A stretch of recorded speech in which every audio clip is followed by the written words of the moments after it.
Gracias, Padre. Gracias, Dios mío. Eres bueno. Bienvenidos, bienvenidos, bienvenidos cada uno de ustedes. Un abrazo. Estamos emocionados siempre de poder compartir la palabra y ser edificados por medio de ella. Tratamos de bendecir a nuestros hermanos a través del Face, compartir con ellos también la palabra y edificarlos. Gloria a Dios. Gloria a Dios. Un momentito, estamos ya. Gloria a Dios. Gracias, Señor. Gracias, Padre, por tu presencia. Gracias, Dios mío, por tu espíritu. Bien, acá.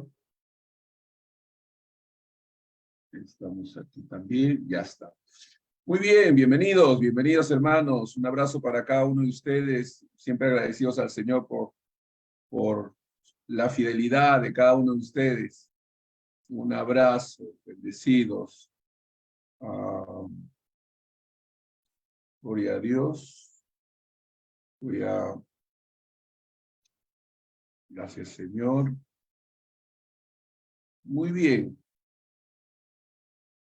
Muy bien, un abrazo. Hermanos, estamos estudiando un tema sumamente importante bajo el título, el curso es Antropología Bíblica, y hemos adjetivizado porque no es antropología en general, ¿no? Que es un curso que se lleva en las universidades. Existen los antropólogos y agradecemos a Dios por esa ciencia, muy importante, por cierto, a nivel natural y humano. Sin embargo, nuestro estudio está circunscrito a lo que es la antropología bíblica, porque estamos estudiando el ser del hombre a la luz de las Escrituras, para poder entender desde el punto de vista bíblico, de la perspectiva bíblica, qué significa el hombre, cómo Dios lo ha creado, cómo Dios lo hizo. Y en la introducción explicamos una serie de puntos claves que tienen que ver con esa creación, ¿no? Dios hizo al hombre inocente, lo hizo a su imagen y semejanza, conociendo Dios que el hombre iba a caer, iba a pecar de manera anticipada. La caída del hombre no fue algo que sorprendió a Dios. Por el contrario, el plan salvífico es un plan eterno. La Biblia habla en Romanos capítulo 1 acerca de que el evangelio es llamado evangelio eterno. La Biblia dice que Cristo fue inmolado desde antes de la fundación del mundo. Quiere decir que la caída estaba prevista dentro de ese plan que Dios tenía de crear al hombre y crear todas las cosas. Dijimos también que cuando el hombre es redimido, no vuelve a la misma posición que tuvo Adán, sino a una posición superior. Adán no contaba con la presencia de Dios dentro de él, su relación con Dios era una forma externa, pero a causa de la redención, a causa de la venida de Cristo, nosotros podemos participar de su naturaleza y ser convertidos en templos del Espíritu Santo, templos de Dios. Así que vamos a avanzar en nuestro curso. Usted puede, a través del video mandado a través del WhatsApp, de revisar, y también del video que está en YouTube, puede revisar el tema, el curso dado en la introducción, para que pueda, pues, ponerse al día en cuanto a todo lo que venimos explicando. Hoy vamos a avanzar un poco más. Vamos a hablar un poco de la doctrina de la imagen de Dios. La imagen de Dios, que puede ser una doctrina también equivocada, conceptuada equivocadamente si no vamos a la Biblia, si no entendemos lo que la Biblia dice al respecto. Este concepto, hermanos, teológico, es muy importante. El concepto teológico de la imagen de Dios es muy importante y debe estar basada, por supuesto, en pasajes bíblicos. El texto bíblico clave se encuentra en Génesis 1, 26 y 27, donde dice la Escritura que dijo Dios: hagamos al hombre a nuestra imagen, conforme a nuestra semejanza. ¿no? Y adelantando al texto dice, y creó Dios al hombre a su imagen, a imagen de Dios lo creó, varón y hembra los creó. Es importante entender que cuando hablamos de la imagen de Dios, esta imagen está relacionada principalmente con las características espirituales y morales del ser humano. Ojo con esta declaración, porque desafortunadamente hay creyentes que no entendiendo este principio le atribuyen a Dios un cuerpo físico, le atribuyen a Dios un cuerpo físico, y eso es un error peligroso. La imagen de Dios se relaciona principalmente con las características espirituales y morales del ser humano.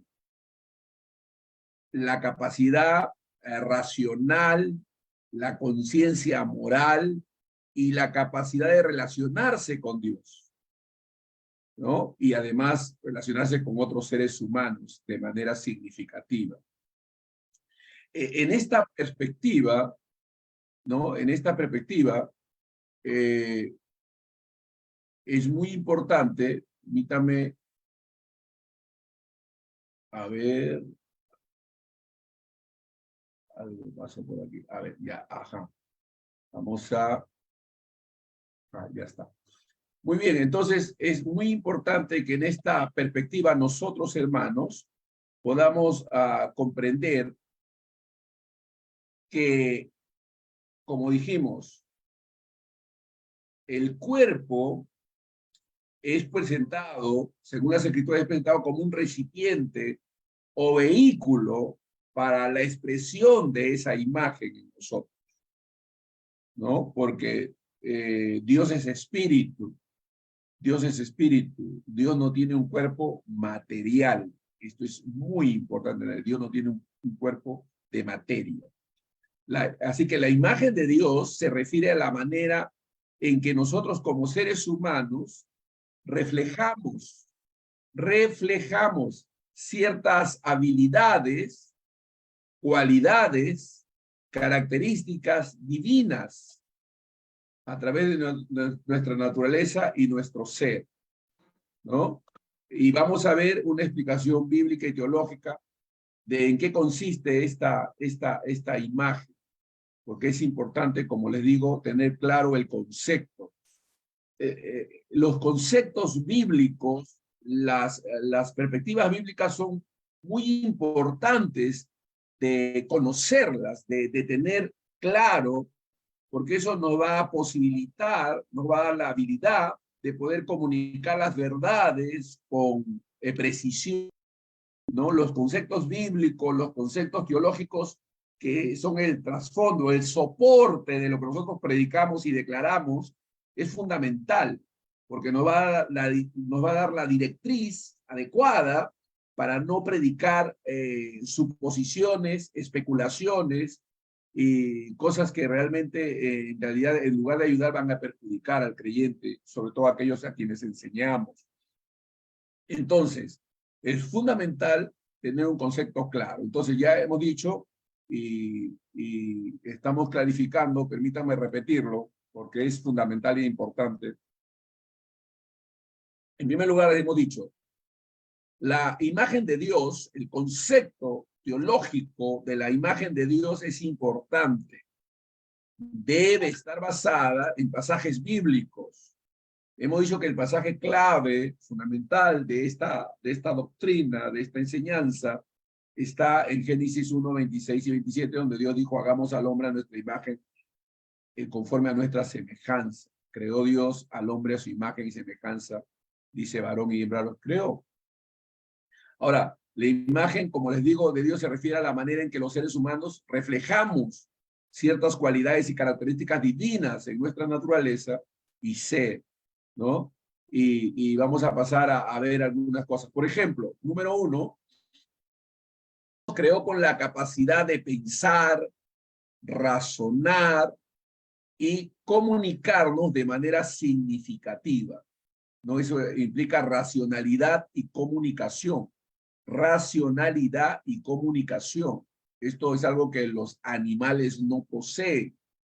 Así que así como Dios es un ser pensante y comunicativo en la Trinidad, es fundamental entender Dios Trino, los seres humanos reflejamos esta cualidad al tener la capacidad de razonar, comunicarnos, aprender y comprender verdades espirituales. Esto es algo que definitivamente es habilidad y cualidad que Dios nos ha concedido a impartirnos su imagen. Además, hermanos, como imagen de Dios, también reflejamos en nuestra capacidad de tomar decisiones morales. Tenemos capacidad de tomar decisiones morales y ejercer una voluntad.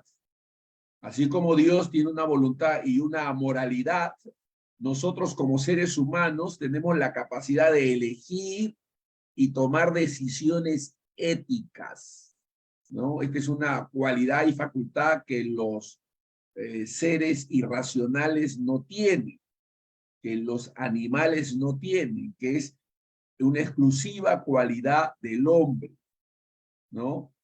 Dios, que es una trinidad de personas en comunión perfecta, les ha dado a los hombres, a nosotros, el reflejar también esa dimensión de la imagen de Dios en sus relaciones personales, ya que estamos diseñados para vivir en comunidad, ¿no? Hemos sido diseñados para vivir en comunidad y experimentar el amor, la amistad y la unidad.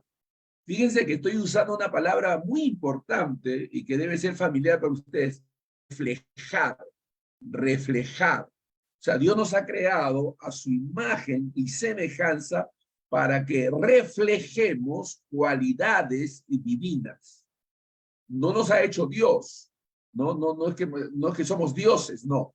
Hemos sido hechos como reflejo de Dios, un reflejo, para reflejar cualidades, características, habilidades divinas, ¿no? Y las estoy mencionando. Entre ellas tiene que ver esta cualidad, esta habilidad de tener comunidad, de vivir en comunidad, de experimentar amor, amistad y unidad. Además, Dios nos ha dado la responsabilidad de gobernar y cuidar la creación. Somos administradores, somos veedores por encargatura divina. Nosotros como seres humanos vamos a reflejar y reflejamos esa imagen al ser administradores de los recursos naturales y tomar cuidado de la tierra, ¿no? Eso significa que Dios nos ha dado dominio y capacidad de aconsejar, de consejería, de direccionar, dirigir. Además, hermanos, Dios como creador supremo, a nosotros los seres humanos, nos permite reflejar también de su imagen divina, característica divina, para crear, innovar y expresar creatividad en diversas formas, a través del arte, la música, la literatura y también la tecnología. Estas son habilidades y cualidades que nos permiten reflejar habilidades de Dios, las características divinas. Dios es creador, ha dado una habilidad creativa, ¿no? Gloria a Dios, es extraordinario todas las características y cualidades que Dios nos ha impartido a través de habernos hecho a imagen y semejanza suya, que tiene que ver, como estoy mencionando, con aspectos espirituales, emocionales, creatividad, ¿no? Y todo esto. Y también reflejamos en nuestra capacidad, a través de nuestra capacidad para comprender lo que es la justicia, la moralidad y la santidad, ¿no? Dios ha puesto en nuestros corazones, dice, una ley que nos indica lo que es bueno y lo que es malo. Aunque estamos afectados todos, y de eso vamos a hablar en la segunda parte, aunque hemos sido afectados por el pecado, nosotros como seres humanos todavía tenemos un sentido innato de lo que es incorrecto o lo que es correcto. Tenemos la capacidad de buscar santidad, justicia, aunque el hombre por naturaleza caída no tiene la capacidad de vivir en esa santidad que anhela y desea, porque está esclavizado por el pecado y necesita ser liberado. De eso vamos a hablar. Así que esta primera parte que es importante tener en cuenta, hermanos, porque eso se relaciona con otro concepto teológico que tiene que ver con la dignidad humana. Otro concepto teológico que tiene que ver con la dignidad humana. En algún momento vamos a estudiar este curso también, lo que es la dignidad humana. Pero está relacionado, todo lo que hemos mencionado con anterioridad está relacionado precisamente con la dignidad humana.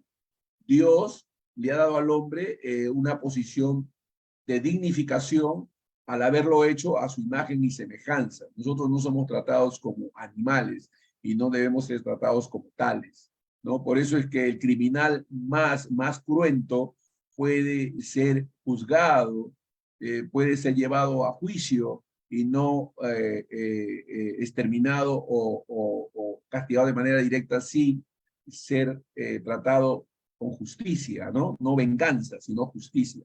Eso tiene que ver, está relacionado con la dignidad humana. Ahora, la perspectiva bíblica, hermanos, en relación a la condición del hombre, después de cometer el pecado, lo que ha sido catalogado bajo el término del pecado original, ese pecado inicial, que fue una desobediencia de parte de Adán y de Eva allá en el huerto del Edén. Bajo esta perspectiva, hermanos, es importante entender lo que es la corrupción humana, que se origina justamente en la caída de Adán y de Eva en el pecado. Es importante comprender, y esta es una verdad liberadora, muchos de nosotros, los que hemos estudiado y estamos aprendiendo acerca de lo que la corrupción humana significa, hemos sido llevados a una actitud de humildad, de gratitud a Dios por su obra para con nosotros, que estábamos en una condición terrible frente a la caída de Adán. Es decir, hemos heredado una condición terrible, condición de muerte a causa de ese pecado original. Y entenderlo nos ayuda también a poder entender la gracia de Dios, la misericordia de Dios, y poder tener una actitud de gratitud para con Dios frente a lo que ha hecho a favor de nosotros. El primer punto, y que es importante, hermanos, poder captar, porque estamos en ese proceso de poder entender ciertas bases fundamentales, es la corrupción humana, es decir, la caída y esa depravación total en la que el hombre cayó, la corrupción humana. En este librito que les he ofrecido para darles el viernes a ustedes como alumnos, en la reunión que vamos a tener este viernes, van a encontrar desarrollado con mayor lucidez, mayor claridad, mayor profundidad, algunas de las cosas que estamos compartiendo hoy y vamos a compartir en esta clase de la antropología bíblica, el curso de la antropología bíblica. Es muy importante entender lo que significa la caída y la depravación total. Es decir, que la corrupción humana se origina en el relato que el Señor nos da en Génesis capítulo 3 con relación a la caída de Adán y de Eva. Ellos son los progenitores de la humanidad. Ellos desobedecieron a Dios al comer del fruto prohibido. En consecuencia, el pecado ha entrado en el mundo y la naturaleza humana se ha corrompido profundamente. Este evento, hermanos, la caída de Adán y Eva, ha alterado la relación armoniosa que existía entre Dios y la humanidad. Ha causado una separación espiritual y moral. Es importante tener en cuenta eso, de que la caída del hombre, y cuando digo hombre, estoy incluyendo a Adán y a Eva, en la caída del hombre, la condición del ser humano pasó a una condición terrible de separación con Dios. Esa relación de armonía que que se podía ver en el huerto antes de la caída con Dios y el hombre se ha perdido. Ha habido una separación espiritual. El hombre ha muerto.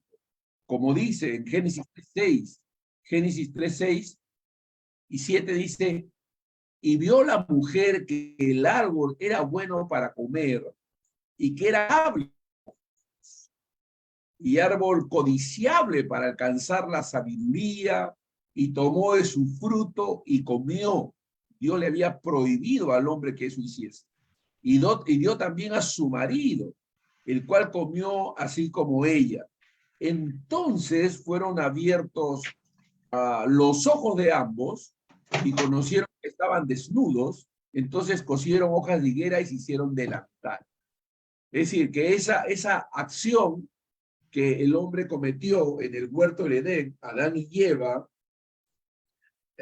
fue una desobediencia frontal a lo que Dios les había mandado que hiciese, y eso trajo como consecuencia una condición terrible, ¿no? Una condición terrible en el hombre. Esto es, hermanos, que Dios nos ayude a comprender esta verdad, porque como les digo, esta verdad es liberadora, y nos va a permitir avanzar en nuestros conocimientos y también carácter espiritual en nosotros. Según la Biblia, hermanos, la naturaleza humana está completamente depravada, caída, debido al pecado original. Esto significa, hermanos, que todos los seres humanos somos incapaces de acercarnos a Dios. Cuando en Romanos capítulo 13 nos dice que no hay quien busque a Dios, no hay ni siquiera uno, está declarando esta condición de inutilidad de parte de nosotros para buscar o acercarnos a Dios. Ningún hombre busca a Dios, está incapacitado para hacerlo. Está incapacitado para hacerlo. Los seres humanos son incapaces de acercarse a Dios por sus propios medios y de tomar decisiones moralmente rectas. Eso no significa que no pueda tomar decisiones en cuanto a otros temas, asuntos que tienen que ver con el aspecto humano y que el libre albedrío, etcétera, etcétera. No estamos hablando de eso. Estamos hablando de la inutilidad, incapacidad humana para acercarse o buscar a Dios. A ese estado llegó el hombre después de que cayó en pecado. Murió espiritualmente, perdió toda sensibilidad espiritual y todo deseo espiritual real y verdadero. En Romanos capítulo 3, versículo 10 al 12 dice, no hay justo ni aun uno. No hay quien entienda, no hay quien busque a Dios. Todos se desviaron a una, se hicieron inútiles. No hay quien haga lo bueno, no hay ni siquiera uno. Por eso es que, bueno, algunos se confunden porque dicen, pero ¿acaso en el Antiguo Testamento no había hombres como Noé, como Abraham, como David, que buscaron a Dios? Es que el texto nos muestra que somos inútiles, pero que hay también vamos a ver cómo es que Dios obra de manera que potencia al hombre para que se incline a él o busque a él. Eso lo vamos a ver posteriormente y demostrar a través de las mismas escrituras. Pero que quede claro que no hay justo ni a uno, no hay quien busque a Dios. La naturaleza caída de la humanidad afecta todas las áreas de la vida, incluyendo la mente, la voluntad y las emociones. Hay una perversión, hay una muerte ahí, hay una corrupción inherente en el hombre caído, ¿no? Inherente en el hombre caído. Por eso es muy importante, es debido a ese concepto, a esa verdad, que es muy importante entender cómo es que la obra de Dios regeneradora obra, porque nos muestra claramente que hay una necesidad, una gran necesidad, inmensa necesidad de gracia para que la salvación opere en favor nuestro. Porque la corrupción humana destaca, hermanos, precisamente la necesidad de la gracia de Dios para la salvación.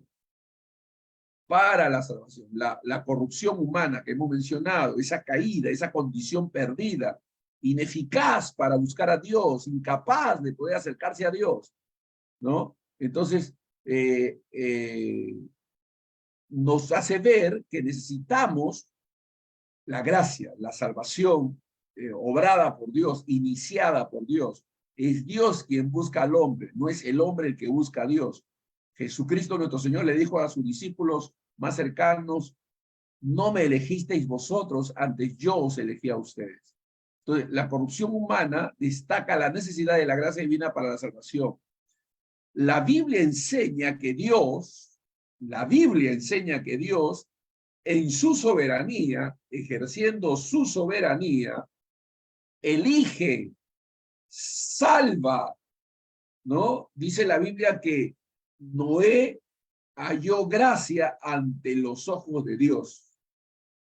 Abraham, que era un hombre pagano de Ur de los Caldeos, fue llamado por Dios. Dios llamó a Abraham. Dios es el que llama, ¿no? Dios es el que elige. Esto es algo que puede ser demostrado desde el Génesis hasta el Apocalipsis. Dios eligió salvar al hombre, morir por los hombres, y no morir ni salvar a los demonios, a Satanás. Y hay una elección divina. Dios eligió crear al hombre. Dios eligió darle al hombre a una mujer.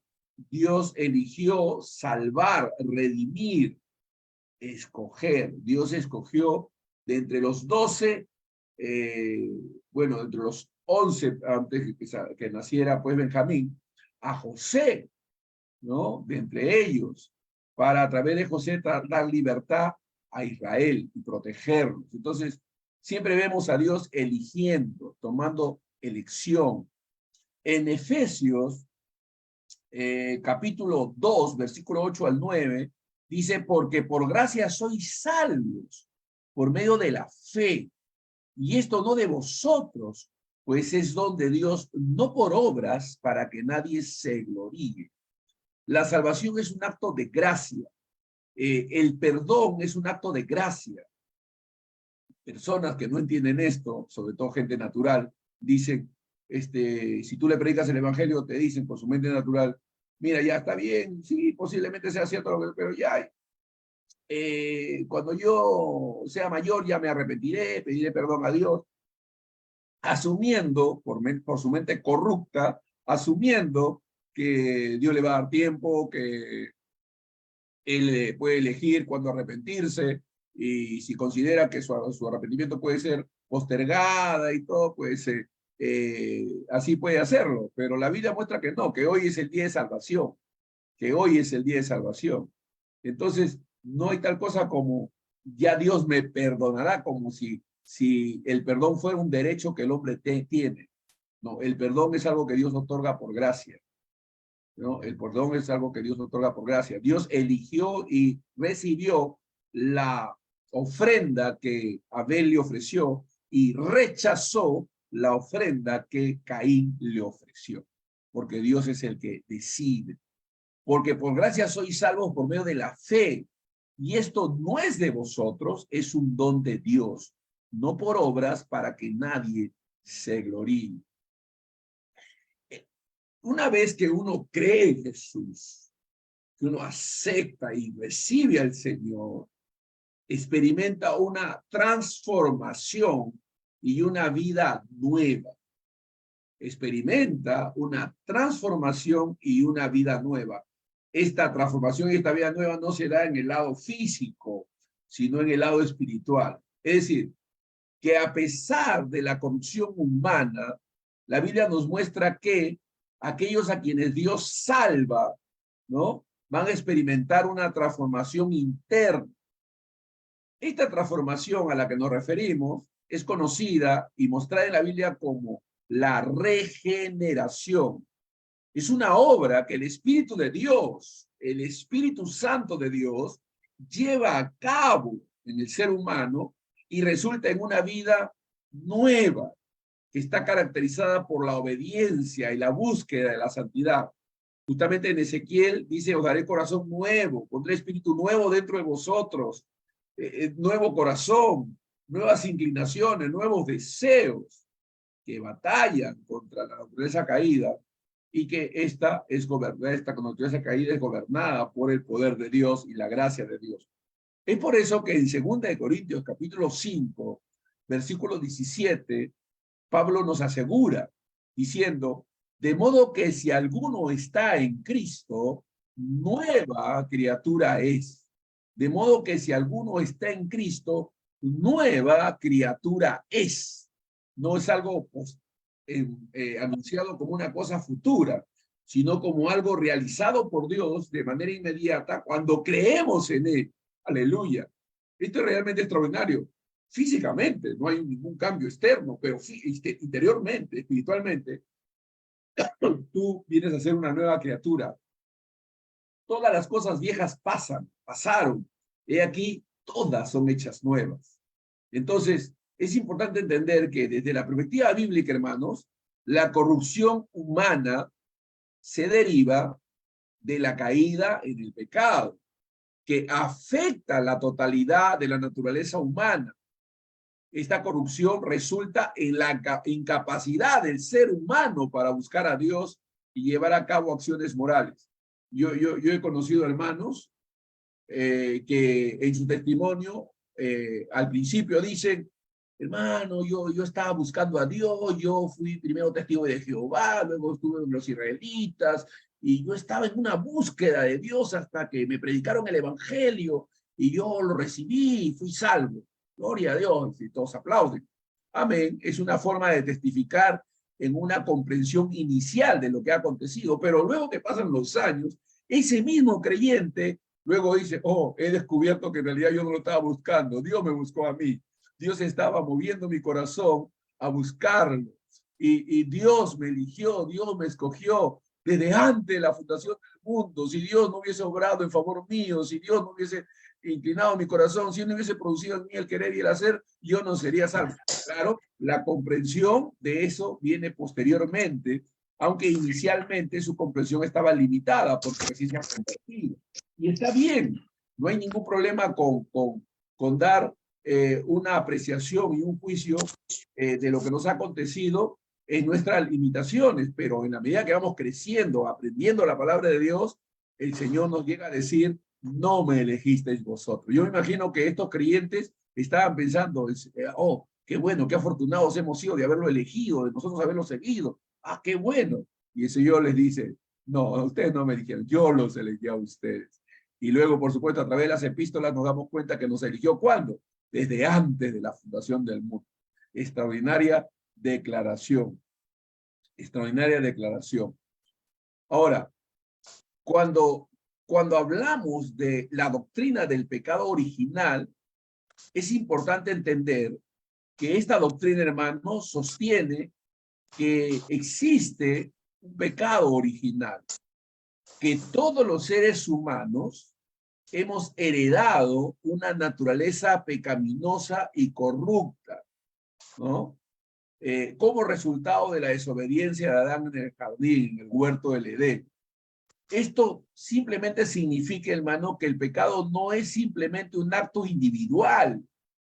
El pecado no es simplemente un acto individual, sino que es inherente a la humanidad, a la corrupción del pecado original. Hemos heredado esa condición caída.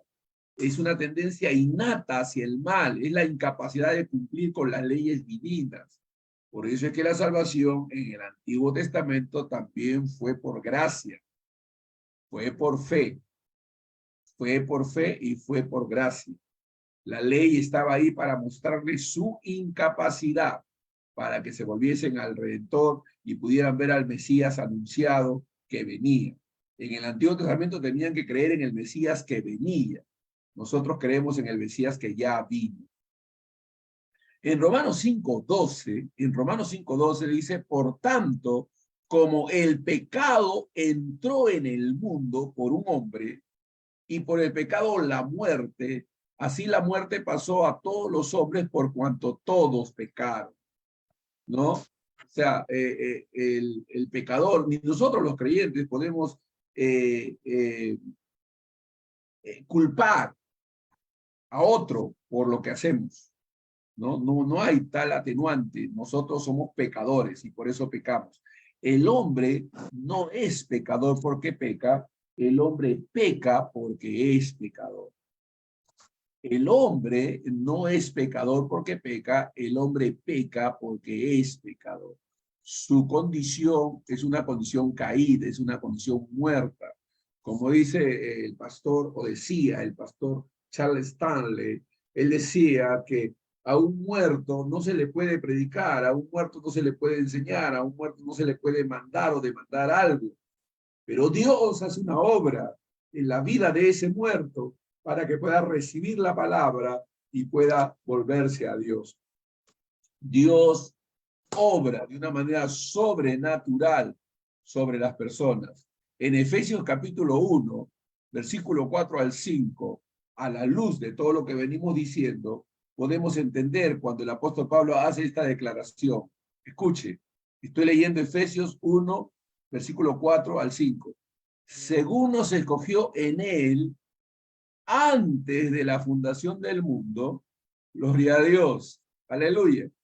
Cuando uno se convierte, la primera vez uno se convierte, viene a Cristo, uno piensa que ahí empezó todo, ¿no? Normalmente uno piensa, está bien pensar así porque uno no tiene el entendimiento ni la luz, ni la comprensión, pero descubre posteriormente que su escogimiento no empezó ahí, sino antes de la fundación del mundo. Así dice Efesios 1:4, según nos escogió en él antes de la fundación del mundo, para que fuésemos santos y sin mancha delante de él, en amor, habiéndonos predestinado para ser adoptados hijos suyos por medio de Jesucristo según el puro afecto de su voluntad.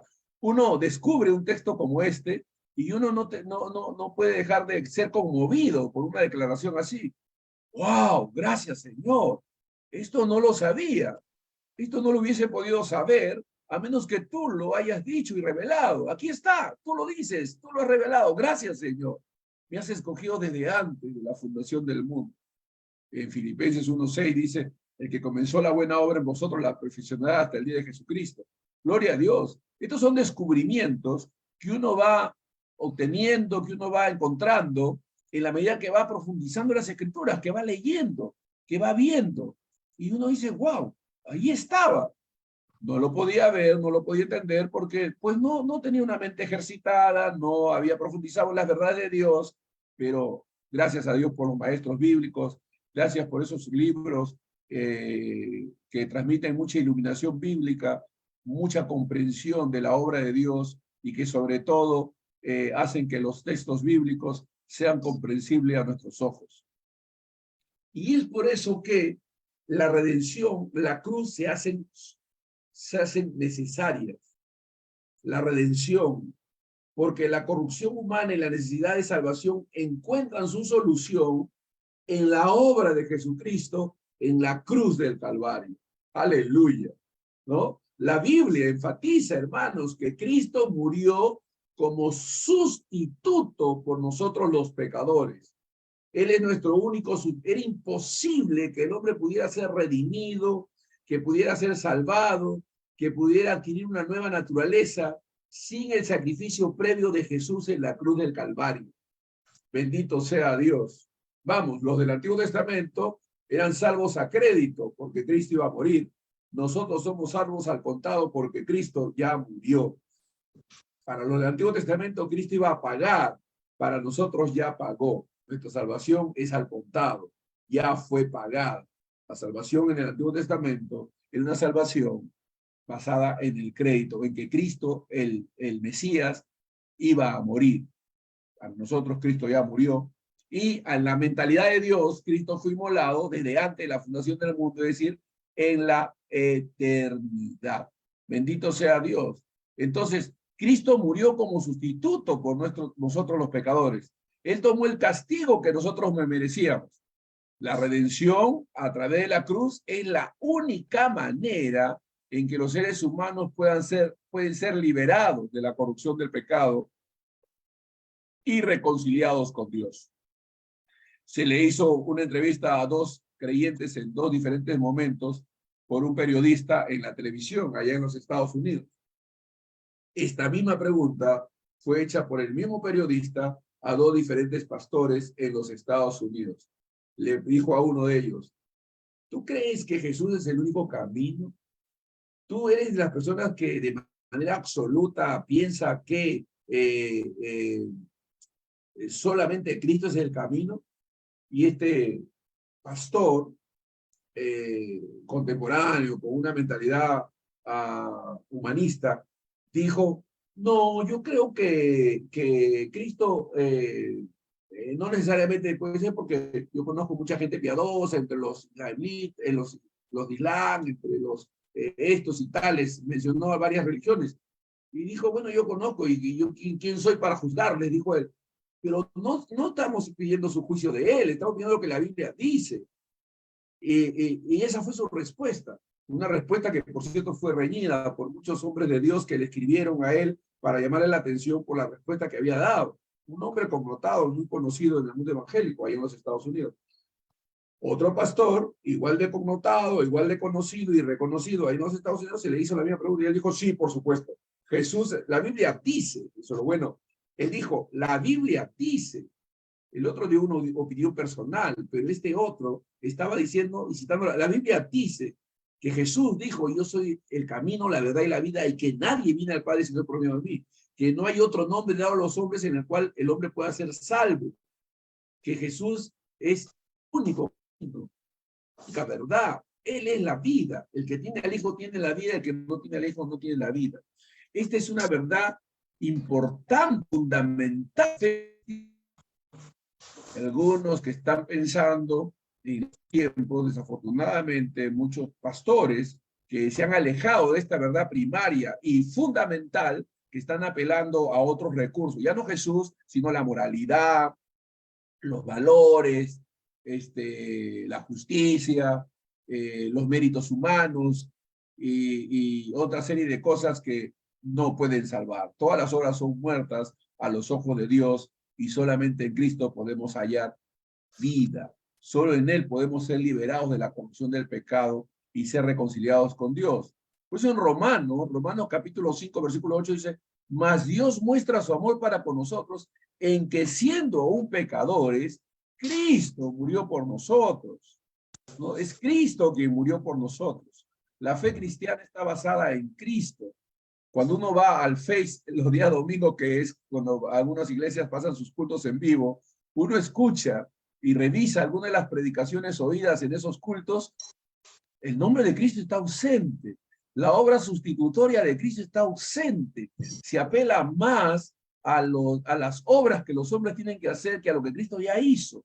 Y es realmente triste ver cómo es que muchos se han alejado de este fundamento clave y que está relacionado con la caída del hombre, con el pecado que el hombre cometió en el huerto del Edén y que está relacionado con la rebeldía contra Dios. Y que Cristo, Dios nos ha dado un solo camino, un solo mediador entre Él y nosotros. Somos reconciliados en Cristo Jesús. Y esto es muy importante porque es por Él que somos hechos nuevas criaturas. Ahora, como esto es así, una vez salvos, una vez regenerados, salvados, alcanzados por la gracia de Dios, otro énfasis que la Escritura suele hacer ya para los creyentes, no para aquellos que no son creyentes, para aquellos que se dicen creyentes, que se llaman creyentes, y que está relacionado con la justificación y que es el fruto de la santificación. La santificación es fruto de la justificación. Entonces, no puede nadie decir que ha sido justificado si no vive una vida santificada. Porque Jesús dijo, por sus frutos los conoceréis. ¿No? El justificado siempre va a buscar vivir una vida santa, una vida santificada. Es decir, que aunque la corrupción humana persiste en cierta medida, después de que somos convertidos, por eso que somos tentados, somos débiles, el Espíritu Santo trabaja en la vida de todo verdadero creyente para ir transformando su carácter e ir conformándolo a la imagen de Cristo. Ojo con lo que estoy diciendo, esto es muy importante, Porque unos creyentes piensan, bueno, ya soy salvo, no importa lo que yo haga, es por gracia, es por la fe, yo sí creo, pero la fe sin obras es muerta. La justificación produce santificación, el deseo de vivir para Dios, de alabar a Dios, de servir a Dios. Es una obra que Dios hace en los corazones de los hombres cuando estos nacen de nuevo. El Espíritu Santo trabaja en la vida del creyente para transformar su carácter y conformarlo a la imagen de Cristo. Aunque la lucha contra el pecado es constante, Dios nos provee el poder, la habilidad, los recursos necesarios para vivir vidas santas.